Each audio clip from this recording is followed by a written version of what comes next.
La CPI ordonne le maintien en détention de Laurent Gbagbo. Une audience est prévue le 1er février devant la chambre d'appel. Aucune date de délibéré n'a pour le moment été fixée. Et puis une délégation de chefs d'État de l'Union africaine doit se rendre à Kinshasa la semaine prochaine. L'Union africaine a demandé la suspension du processus de proclamation des résultats finaux de l'élection présidentielle en RDC lors d'une rencontre à Addis Abeba en Éthiopie par l'institution panafricaine. Bonsoir et bienvenue dans le 19h. La chambre d'appel de la CPI ordonne le maintien en détention de Laurent Gbagbo et Charles Blé Goudé, une décision prise à la majorité des juges 3 sur 5. La procureure a jusqu'au 23 janvier pour déposer ses arguments concernant sa décision et de faire appel sur la remise en liberté des deux acquittés. La défense et les parties civiles ont ensuite jusqu'au 29 janvier pour faire parvenir leurs réponses argumentées. Une audience est prévue le 1er février devant la Chambre. Aucune date de délibéré n'a pour le moment été fixée. La crise post-électorale de 2010 justement a fait de nombreux réfugiés, la plupart des Ivoiriens en exil, ont regagné le pays. Près de 267 000 réfugiés sont rentrés chez eux entre 2012 et 2017. 67 195 ont été installés volontairement avec l'appui du HCR et du PAM ainsi que du gouvernement. Hervé Boué a rencontré ses ex-réfugiés. Charlotte est une ex-réfugiée, partie au Libéria avec son conjoint et leurs 5 enfants en 2011. Son mari l'abandonne là-bas et elle rentre en 2014 avec ses enfants. Sur place, dans son village situé dans la région du Tonkpi, elle est confrontée à une insécurité alimentaire chronique. Je n'avais rien même pour aller au milieu des gens, mais j'avais honte. J'ai pris mes enfants, mes 5 enfants, on allait au campement. Au campement là-bas, on se débrouillait. On cherchait à manger. Les yams sauvages et encore les bananes non mûres. Mes enfants pleurent, moi aussi je pleure. J'ai souffert à mes enfants là-bas. Comme elle, ils sont nombreux ces Ivoiriens rentrés d'exil à avoir perdu leurs moyens de subsistance pendant leur longue absence. Depuis 2014 qu'il a été rapatrié, nous sommes venus au village. On avait totalement tout perdu dans la zone. On n'avait même pas de quoi manger. Pour y remédier, le Programme alimentaire mondial et ses partenaires, en collaboration avec le gouvernement de Côte d'Ivoire, appuient ces populations vulnérables. L'objectif étant d'améliorer la sécurité alimentaire et les moyens de subsistance des rapatriés volontaires et des populations hôtes. Pour maintenir la cohésion sociale, nous identifions en plus des rapatriés que nous accompagnons pour la création des actifs, des personnes issues des communautés hôtes, bien sûr avec la collaboration des partenaires ONG qui travaillent dans ces localités et en collaboration aussi avec les leaders communautaires. L'appui dans un premier temps consiste à la distribution des kits alimentaires de 3 mois dès le retour et sur une période de 6 mois avec encore des kits alimentaires et ou des transferts d'argent. Ensuite, en les accompagnant à réaliser des activités. Généralement, ce sont des activités purement agricoles puisque nous travaillons en milieu rural. C'est des champs de manioc, des champs de bananes, des champs de patates, de maïs, mais aussi de plus en plus, à leur demande bien sûr, nous initions des activités piscicoles, mais aussi des activités avicoles. À Gontopleu, dans la sous-préfecture de Benouye, département de Zonouyen, 80 personnes, dont 71 rapatriés, ont opté pour la création d'une ferme piscicole. Les bénéficiaires sont accompagnés à toutes les étapes du projet par le partenaire du PAM, Caritas Man. On a alimenté ces étangs avec 1350 alevins. Et le bien fondé de cette activité, c'est que les poissons se nourrissent de manière naturelle. Aujourd'hui, la première pêche effectuée, de quoi susciter de l'espoir. Si PAM ne venait pas là, c'était pas bon. Grâce à PAM, vraiment, on a trouvé quelque chose à manger parce qu'il n'y avait pas champ. Maintenant, vraiment, je suis très contente, je me sens bien. Vous voyez comment je suis bien potelée, je n'ai plus de boutons, je me sens bien, je mange bien. Non loin de là, c'est le village de Dieuppleu qui nous accueille. Ici, 68 personnes, dont des rapatriés et des personnes hôtes, sont en pleine récolte de riz. L'accompagnement du PAM leur a été bénéfique. Dans le groupe, il y a l'amour, il y a la paix et puis il y a la cohésion même.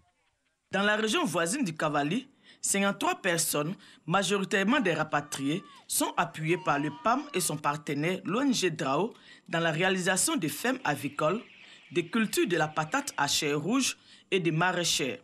Grâce à cela, la sécurité alimentaire commence à être une réalité. On ne vend pas toute la quantité. On vend un peu et on mange beaucoup. On est heureux.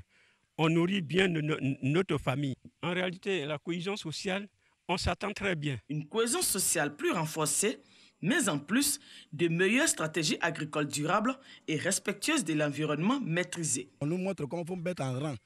Et chez nous, là, on faisait dans le même champ, on mettait du riz, gombo, aubergine, manioc. Et on dispersait. Bon, ça fait que le manioc ne produisait pas bien. Avant, on ne connaissait pas les buts en ligne. On plantait les maniocs à terre. Maintenant encore, quand on plantait en terre, ça ne reçut pas. Maintenant, c'est le PAM qui nous a montré les buts en ligne. On a commencé sur les buts de manioc, les buts de patates. Avec tous ces résultats positifs, le souci majeur dans le long terme, c'est de préserver les acquis. C'est de pouvoir créer un cadre leur permettant de pouvoir pérenniser et accueillir, mettre en place un mécanisme au niveau de chaque localité pour accueillir tous ceux qui sont encore au Libéria. Quand ils vont rentrer, ce qui a été créé, ceux qui sont autonomes doivent pouvoir s'occuper ou prendre en charge ceux qui viendront plus tard. Entre 2012 et 2017, 67 195 rapatriés ont été installés volontairement avec l'appui du Haut Commissariat des réfugiés et du Programme alimentaire mondial. 164 villages dans 7 départements issus de 4 régions font partie du programme.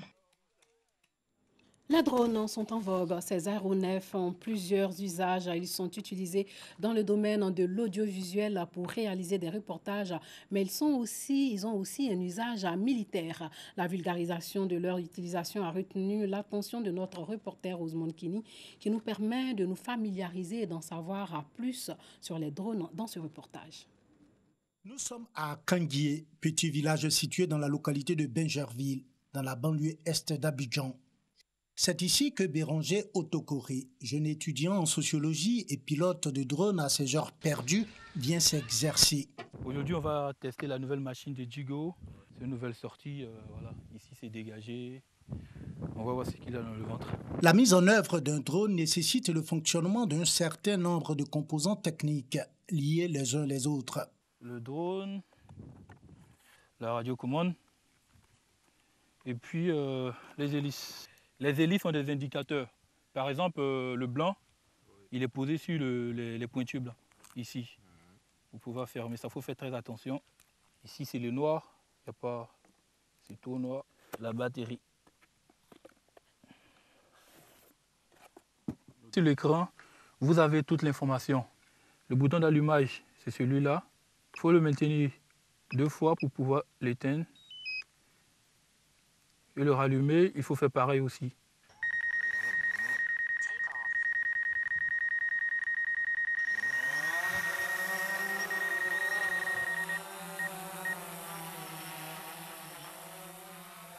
Les données ainsi capturées sont envoyées à un centre de commande. Le drone reçoit alors en retour les instructions de l'opérateur. L'unité informatique présente dans l'appareil peut également traiter certaines de ces données afin que l'appareil puisse réagir immédiatement à des conditions atmosphériques. Les fichiers se font sur une petite carte micro SD de classe 10 de préférence et elle est insérée dans le drone. Aussi, vous avez un enregistrement dans la carte mémoire et puis aussi de l'enregistrement sur l'application de l'appareil. Certains drones peuvent voler jusqu'à 7000 mètres d'altitude sur une durée de près de 32 heures. Il a été conçu comme un avion espion, capable de rester plus d'1 jour en vol à haute altitude sans avoir à retourner à une station au sol. Ce type de drone peut aller jusqu'à 5 km et atteint une hauteur de 600 mètres. L'usage premier des drones, faire la guerre. Ces drones militaires qui sont employés dans la guerre contemporaine servent à éliminer les cibles stratégiques sans mettre en danger les pilotes. Loin des préoccupations militaires, le drone est utilisé pour s'amuser et apprendre à piloter. On le retrouve aussi dans la réalisation des films, des documentaires et des reportages. Le drone permet également d'atteindre des zones sinistrées ou les zones de conflit pour faire des reportages sans mettre en danger les reporters.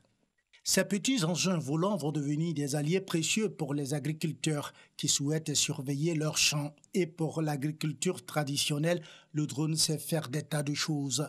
Entre autres, modéliser les sols et les bâtiments en 3D et couvrir des festivals. Le prix d'un drone varie entre 600 000 francs et 1 500 000 francs. En cas de panne d'un composant lors d'une utilisation, les pilotes se rendent dans un atelier de réparation. Nous nous sommes rendus à Abobo Dokui chez Frankie Akoki, réparateur de drones. Sur les lieux, nous trouvons Sib Olo Aristide, réalisateur de films à partir de drones. J'ai un souci avec mon drone. En son temps, j'avais un autre réparateur qui était à Makuri. Et c'est comme ça, par l'intermédiaire d'un ami, j'ai été convoyé vers Francky, Richemont, qui vraiment, paraît-il, serait très bon. Je crois que j'aurai quand même l'occasion de vérifier l'information. Frankie Akoki, connu sur le nom de Dr Drone, a débuté cette activité il y a maintenant 1 an. Il est lui-même pilote de drone. Je n'ai pas suivi des formations en tant que telles. J'ai appris sur le tas et j'avais eu un constat, le fait que j'avais trouvé un marché pour un monsieur. Et malheureusement, il n'avait pas fait le travail comme il se devait. J'ai pris sur moi-même de m'acquérir d'un drone et puis de le faire. Pour la réparation des drones, 80%, c'est des pannes qui sont ciblées. Pour réparer un drone, il faut débourser environ 70 000 à 100 000 francs CFA selon la panne. Le drone fait maintenant partie des habitudes. Pas un mois ne passe sans que ces machines volantes ne se retrouvent dans des événements, des tournages de clips et autres. Quel exploit peut-on accomplir encore avec ces aéronefs? L'avenir nous le dira. Voilà, le reportage de Rosemonde Kini était commenté par Dangui Dangui. En sport, 2500 chambres construites lors des 8e Jeux de la francophonie en 2017 ont été léguées à l'INJS, l'Institut national de la jeunesse et des sports, par le district autonome d'Abidjan. Une aubaine pour les étudiants de l'INJS et leurs enseignants. Le reportage de Aude Alubé. L'Institut national de la jeunesse et des sports, INJS, est un centre de formation au métier du sport et des loisirs créé en 1961 et regroupe en ses écoles au titre de l'année académique 2018-2019 2500 étudiants pour les diplômes de professorat DPS, de sport, d'éducation permanente. Rénové à l'issue des 8e Jeux de la francophonie en juillet 2017, le campus a été rendu à ses occupants naturels.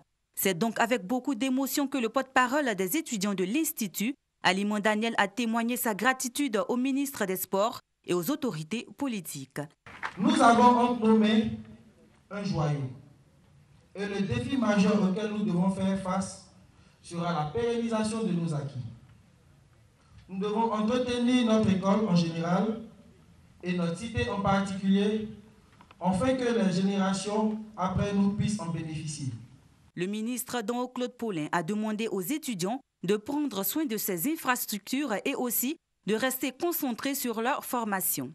Aujourd'hui, voilà l'INJS, désormais rénové pour remplir sa grande vocation d'être là pour former dans les métiers du sport, mais aussi dans le secteur de la formation, pour l'encadrement de la jeunesse. Habib Sanogo, directeur de l'INJS, a témoigné sa reconnaissance à l'État de Côte d'Ivoire qui a permis que les étudiants soient relogés. Aussi voudrons-nous à cet instant exprimer toute notre reconnaissance et notre gratitude à son Excellence, M. Alassane Ouattara, président de la République.